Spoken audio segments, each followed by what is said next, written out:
സ്ത്രീധനത്തിൻ്റെ പേരിൽ ഒരു പാവപ്പെട്ട പെൺകുട്ടിയെ ക്രൂരമായി ഉപദ്രവിക്കുകയും ആക്ഷേപിക്കുകയും ചെയ്യുന്ന ഒരു അമ്മായിയമ്മയുടെ കഥയാണിത്.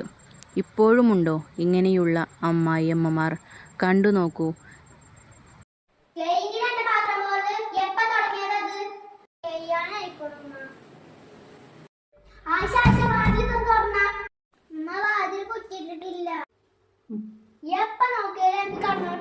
പണി ഉമ്മ നല്ല തലവേദന അപ്പൊ ഒന്ന് കടന്നതാണ്. പണികളൊക്കെ കഴിഞ്ഞിരിക്കുന്നു, എല്ലാതും ചെയ്തിരിക്കുന്നു. തീരെ വെച്ചമ്മ എപ്പ നോക്കിയാലും എനിക്ക് കടന്നോട്ടല്ലേ പണി. ഒരു പണി എനിക്ക് ഇവിടെ ഇല്ലെങ്കിൽ ആ വർഗമൊക്കെ കണ്ട് കുഴിക്കോട്ടെന്ന് വെച്ചാ ആകെ 2 പാത്രവും ഇവിടെ വന്ന് കടന്നുറങ്ങാണ്. തോന്നിട്ട് ഇട്ടുന്ന പോരെ ആ മപ്പടുത്തോണ്ട വർഗം.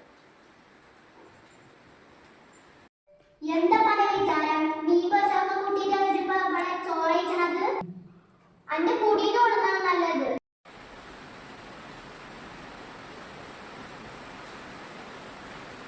നിന്റെ കുട്ടി പണിയെടുത്ത് കൊണ്ടുവരാണ്. അന്റെ കുടിയിലൊന്നും ഇത് കൊടുക്കുന്നതല്ല. സ്ത്രീകളല്ലാതെ കെട്ടിക്കൊടുത്ത് വന്നതല്ലേ. നാളെ മാനുണ്ടെനിക്ക്. ചെറിയ കുട്ടിയാണ് ഈ 2 കഥാപാത്രവും അവതരിപ്പിക്കുന്നത്. ഒരാൾ തന്നെയാണ്. വല്ല തെറ്റുകുറ്റങ്ങളുമുണ്ടെങ്കിൽ ക്ഷമിക്കുക, സപ്പോർട്ട് ചെയ്യുക. ഇതിൻ്റെ ബാക്കി ഭാഗം വേണമെങ്കിൽ കമൻറ്റ് ചെയ്യുക. Please support.